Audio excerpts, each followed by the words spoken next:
আসলে আমরা আজকে মদনতর যাব, রাজার মেয়ের অন্নপ্রাশন।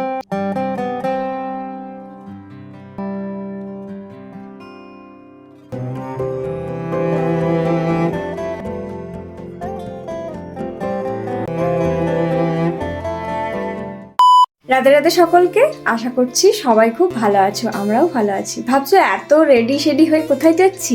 আসলে আমরা আজকে মদনতর যাব, রাজার মেয়ের অন্নপ্রাশন। সেই জন্য মা তো কালকেই চলে গেছে, আমরা আজকে যাব। ও ডিউটি থেকে ফিরবে, এখন ঘড়ির কাঁটায় বাজছে এই 12টা 10। ও আসবে 12:30 কি 1:45 নাগাদ। আমি রেডি হয়ে বসে আছি যাতে আমাকে না বলতে পারি যে তোমার জন্য দেরি হয়ে গেল। তো এলেই আমরা বেরিয়ে পড়বো। তো বাকিটা মদনতর গিয়ে তোমাদের সাথে শেয়ার করবো যে কি করছি। কেমন লাগছে আমাকে? আমরা চলে এসেছি মদনতর, আর আসা মাত্রই দেখি কাকাদের নতুন বাড়িতে আমাদের সোনা মায়ের ফটো সেশন চলছে। কিন্তু এই গরমে সোনা মায়ের ভীষণ কষ্ট হচ্ছে। তবে একটা জিনিস বুঝলাম, যতই গরম বা অস্বস্তি থাকুক না কেন, মায়ের কোলই হলো বাচ্চার কাছে সেরা কমফর্ট জোন। আমাদের পরিবারে অনেক বছর আগে থেকেই মেয়েদের অন্নপ্রাশন বন্ধ হয়ে গেছিল, শুধু ছেলেদের অন্নপ্রাশনই হতো। কিন্তু সেই পুরনো ভুল ধারণা ভেঙে যখন নতুন করে আবার মেয়েদের অন্নপ্রাশন শুরু হলো, তা দেখে সত্যি খুব ভালো লাগছে। আসলে ছেলে হোক বা মেয়ে, আনন্দ আর আশীর্বাদ তো সবার জন্যই সমান। অনুষ্ঠানের প্রতিটা রিচুয়ালস মেনেই কাজ হচ্ছে, তবে সোনা মায়ের অস্বস্তির কথা ভেবে সবকিছু দ্রুত করা হচ্ছে। এই কাঠফাটা গরমে বড়রাই যেখানে টিকতে পারছে না, সেখানে তো ও একটা ছোট্ট বাচ্চা। তবে এত গরম ও অস্বস্তির মাঝে ওর হাসিটা ভীষণ মিষ্টি। ওর ওই মিষ্টি হাসির জন্যই ওকে আমি আদর করে রসগোল্লা বলে ডাকি। যাই হোক, স্নান সেরে রসগোল্লা তো রেডি হতে চলে গেল, আর এদিকে পাপিয়া দিয়ে আলপনা দিতে ব্যস্ত, কারণ আজ আমাদের রসগোল্লার প্রথম ভাত খাওয়া বলে কথা।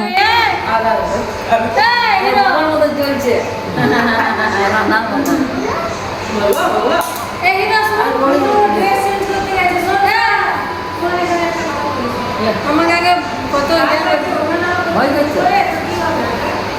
পায়েল কেমন আছো? যাবে তুমি আমাদের বাড়ি? কেন? চলো। আমি দেখছি না। হ্যাঁ চেনো?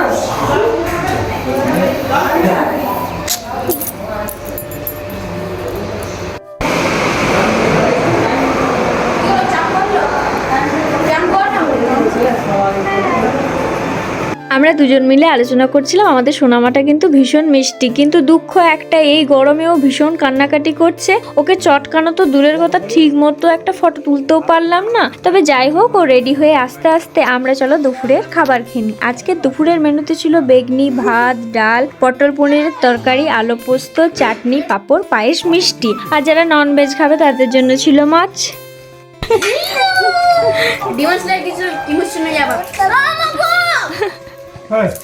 খুব ইচ্ছে ছিল সোনা মায়ের ভাত খাওয়া দেখবো, কিন্তু খেয়ে এসে দেখি সব শেষ। তখন ও ভীষণ কান্নাকাটি করছে। কত ইচ্ছে ছিল ওর এই সুন্দর মুহূর্তটা সাক্ষী থাকবো, কিন্তু নিজেদের খাওয়ার চক্করে সেই সেরা সময়টা আমাদের অদেখা রয়ে গেল। সত্যি ভীষণ খারাপ লাগছে।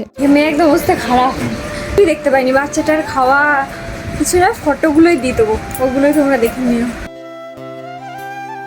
সময় হয়ে গেছে কোয়ার্টার যাওয়ার, আর দেরি করা যাবে না, কারণ ওর ডিউটি আছে। আর যারা এখনো খায়নি তারা খেতে বসে গেছে। তো চলো এবার আমাদের কোয়ার্টার যাওয়া যাক। তো চলো, বাড়ি চলে এসেছি, ওর ডিউটি চলে গেছে, আমিও চেঞ্জ করে নিয়েছি। এবার ঘুম দেবো, মাথাটা রোদে গরমে ধরে গেছে পুরো। তো চলো, রাধে রাধে সকলকে।